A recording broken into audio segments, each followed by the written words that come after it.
ہم لوگ بھی قرآن کریم سے تعلق رکھتے ہیں اور قرآن کریم کے بعد بخاری شریف سے ہمارا تعلق ہے، تو اللہ تبارک و تعالیٰ کو ہمارا یہ تعلق پسند آ جائے، اس کی ہمیں دعا کرنی چاہیے اور کوشش بھی کرتے رہنا چاہیے۔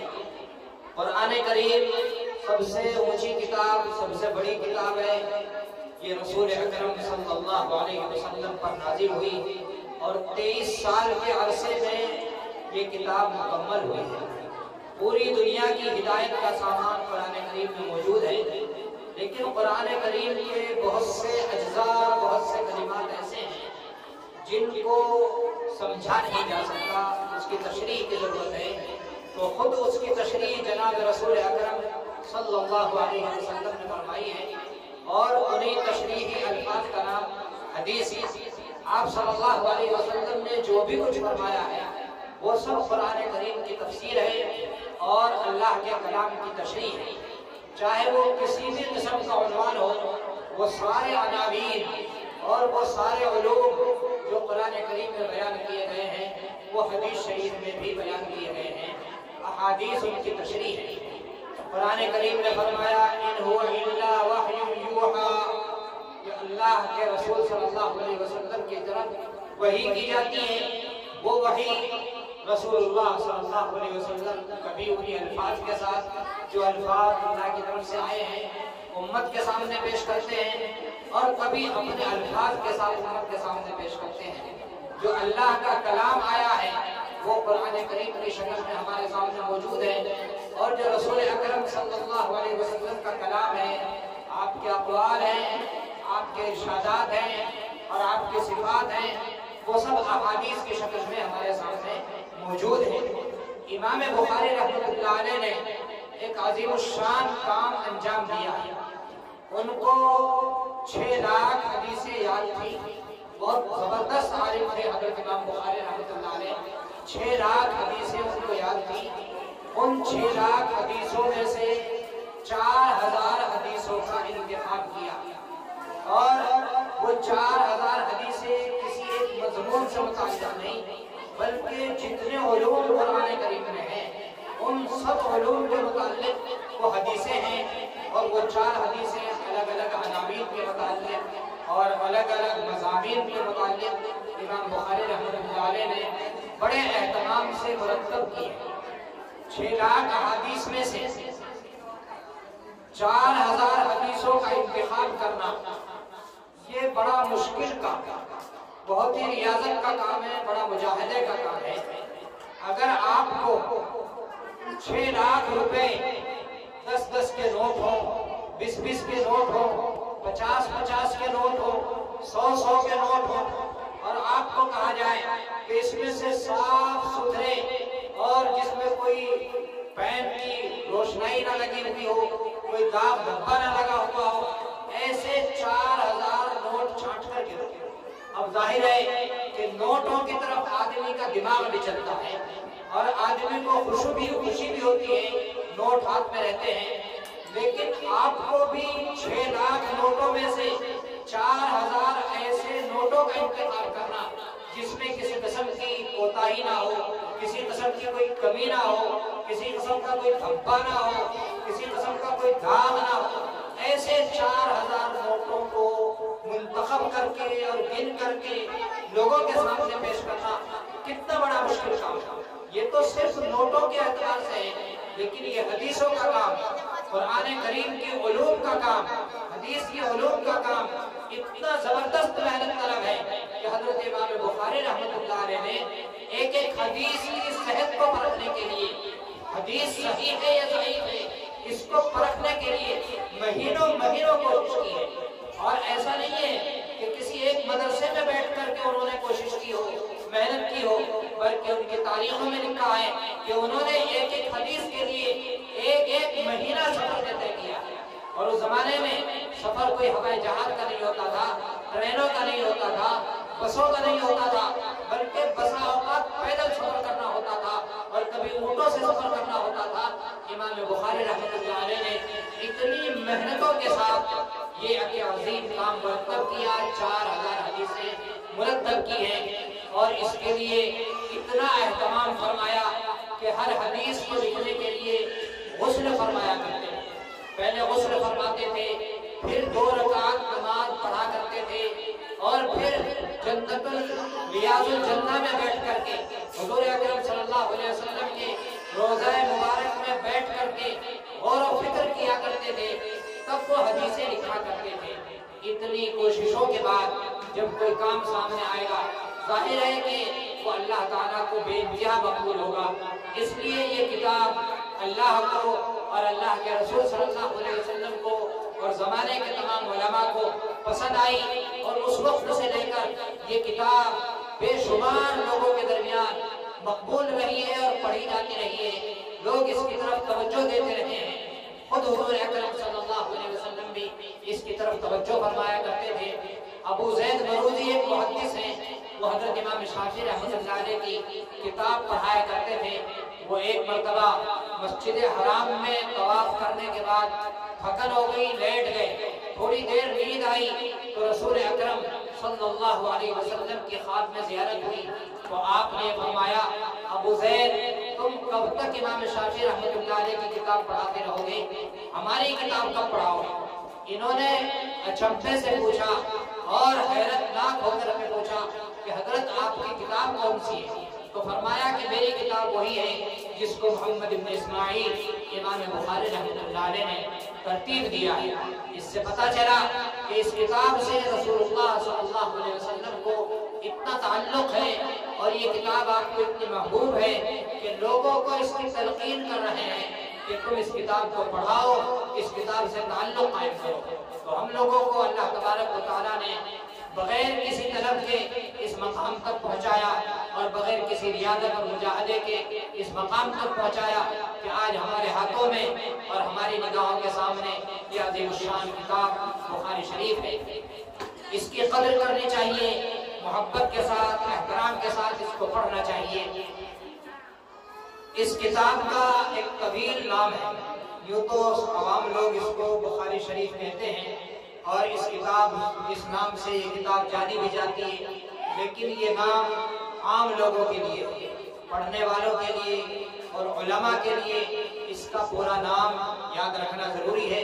ان کو پتہ ہونا چاہیے کہ اس کتاب میں کیا بیان کیا گیا ہے اور کتاب کا نام کیا ہے۔ نام سے کتاب کے عناوین کا پتہ چلتا ہے۔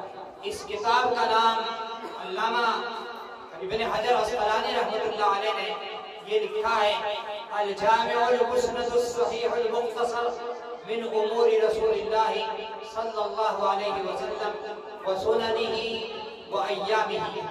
اس میں اتنا لمبا چوڑا نام ہے، ایک لائن میں لکھا جاتا ہے، مگر اس نام کی اگر تشریح ہو جائے اور اس نام کا مفہوم سمجھ میں آ جائے تو اجمالاً یہ پتہ چل جاتا ہے کہ بخاری شریف میں کیا بیان کیا گیا ہے۔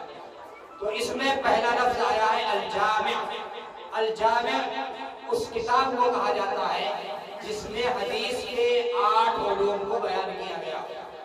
محدثین نے حدیث کے علوم کو اختصار کر کے 8 علوم میں گھیر لیا، اس کو ایک شعر میں جمع کر دیا گیا۔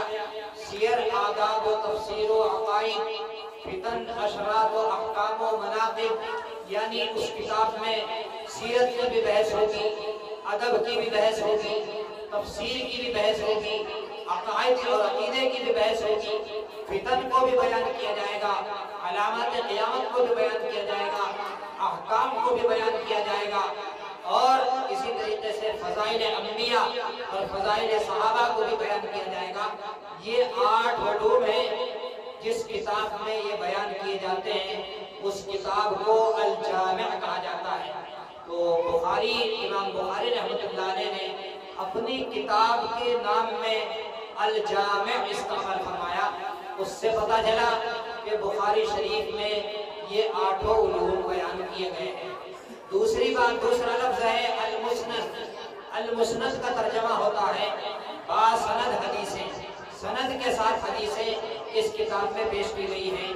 یہ دین کا ایک قرہ امتیاز ہے، ایک دین کی اسلام کی خصوصیت ہے کہ اس کی تمام باتیں معتبر ہیں، اور اس اعتبار کا پیش خیمہ یہ ہے کہ ہر ایک کہنے والا اپنی بات کو دلیل سے پیش کرتا ہے، یعنی کہنے والا یہ کہتا ہے کہ میں نے یہ بات اپنے استاد فلاں کے نام پیش کرے گا کہ میں نے اس سے سنی، انہوں نے دوسرے سے سنی، انہوں نے پھر اس سے اوپر تیسرے سے سنی، انہوں نے 4 سے سنی، 5 سے سنی۔ اس طرح یہ سلسلہ چلتا چلتا رسول اکرم صلی اللہ علیہ وسلم تک پہنچتا ہے۔ اس کو کہتے ہیں اسناد۔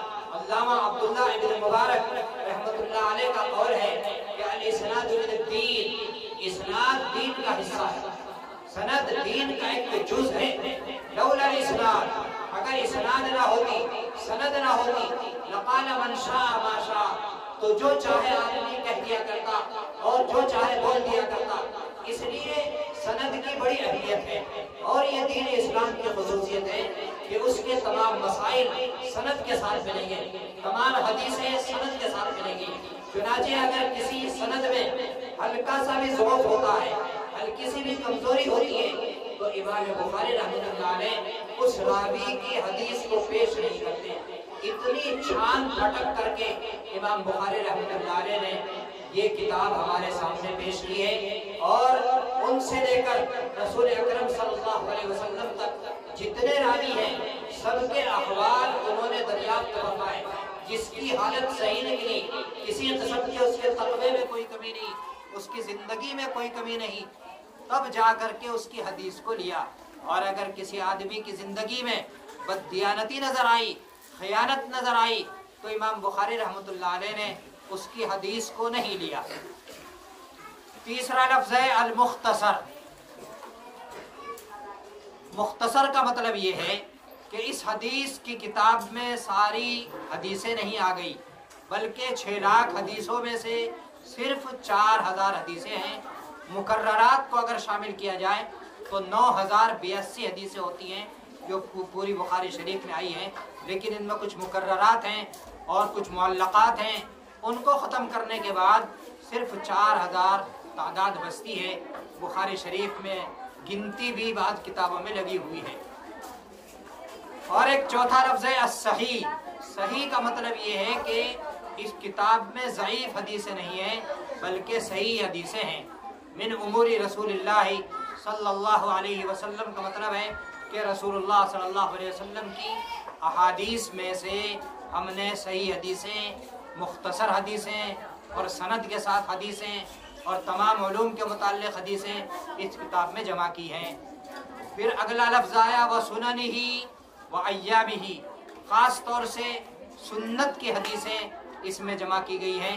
سنت اس حدیث کو کہا جاتا ہے جس کے اوپر عمل کرنا ہوتا ہے۔ بہت سی حدیثیں ایسی ہوتی ہیں جن پر عمل نہیں کیا جاتا، یہ تو موضوع تفصیل طلب ہے، مگر ہر حدیث قابل عمل نہیں ہوا کرتی۔ بہت سی حدیثیں ایسی ہیں جو رسول اکرم صلی اللہ علیہ وسلم کے ساتھ خاص ہیں، ان کے اوپر عمل نہیں ہوتا۔ مثال کے طور پر آپ صلی اللہ علیہ وسلم نے 4 سے زیادہ شادیاں کی ہیں، لیکن آپ کے علاوہ کسی اور کو 4 سے زیادہ شادیاں کرنے کی اجازت نہیں ہے، بیک وقت 4 بیویاں رکھنے کی اجازت ہے۔ بس یہ آپ کی خصوصیت ہے۔ اگر کوئی حدیث شریف کے حوالے سے کہے کہ میں نے حدیث پڑھی ہے اور اس میں 9 بیویوں کا تذکرہ رسول اللہ صلی اللہ علیہ وسلم کے عمل کا ملتا ہے، تو وہ حدیث قابل عمل نہیں ہے، بلکہ وہ آپ صلی اللہ علیہ وسلم کے ساتھ خاص ہے۔ ایسے ہی آپ صلی اللہ علیہ وسلم نے صوم وصال یعنی پے در پے کئی دن کے روزے رکھ لیے، یعنی بغیر افطار کے، رات میں افطار بھی نہیں کیا، کھانا بھی نہیں کھایا، اگلے دن کا روزہ شروع کر دیا، پھر تیسرے دن کا روزہ شروع کر دیا، پھر چوتھے دن کا روزہ شروع کر دیا۔ اس طریقے سے کئی دن کے روزے آپ صلی اللہ علیہ وسلم رکھ لیا کرتے تھے۔ یہ صفت بھی آپ صلی اللہ علیہ وسلم کے ساتھ خاص ہے۔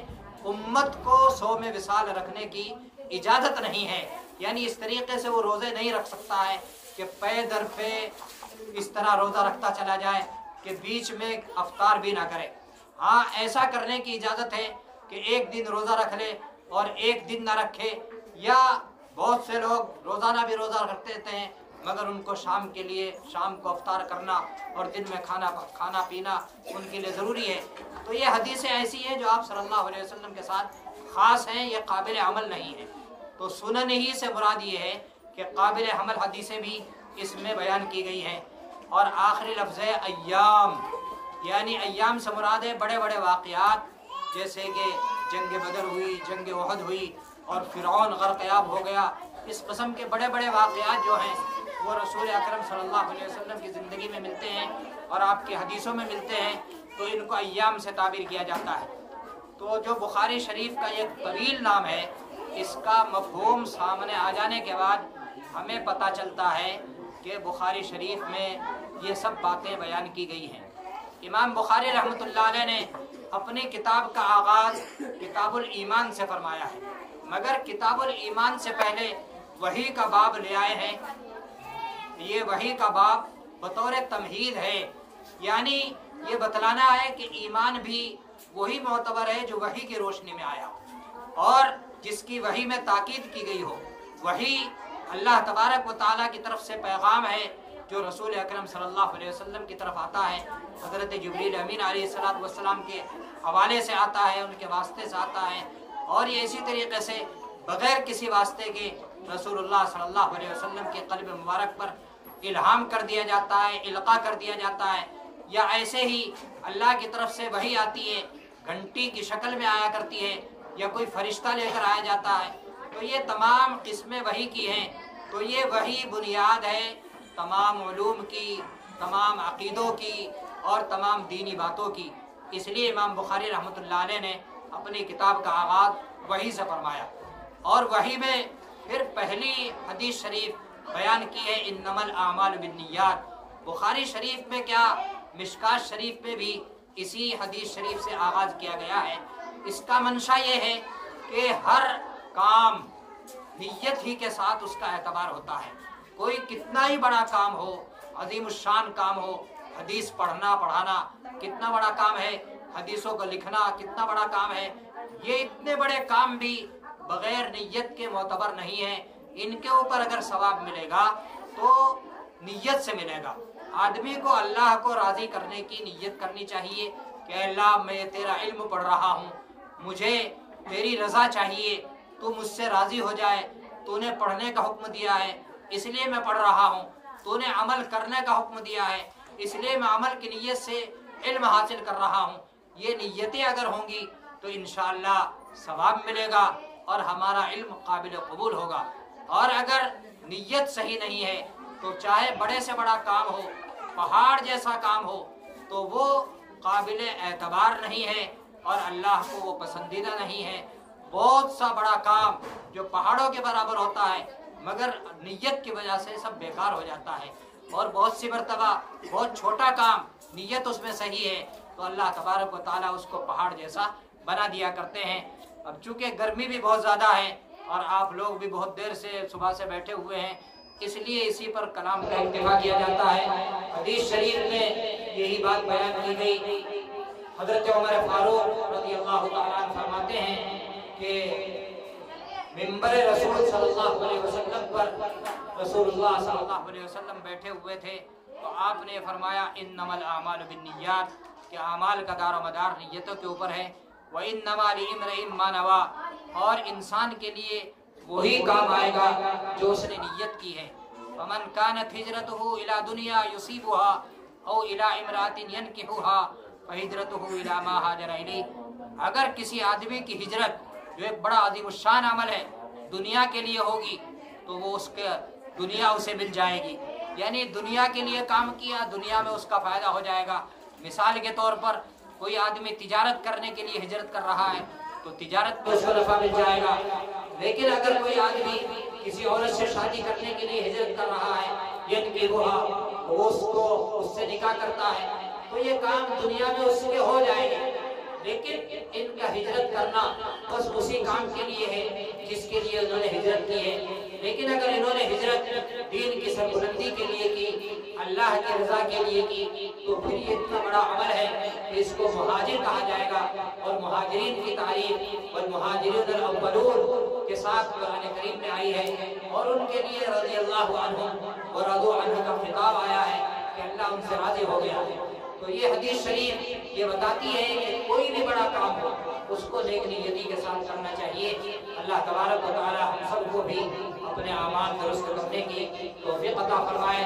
میں آخر میں مبارکباد پیش کرتا ہوں قاری عبد الوہاب صاحب کو بھی اور ان کے ساتھ جو تعاون کرنے والے ہیں اور اس ادارے کو جو چلانے والے ہیں، کام کر رہے ہیں، اللہ تعالیٰ ان کے کاموں میں برکت عطا فرمائے اور اس ادارے کو خوب سے خوب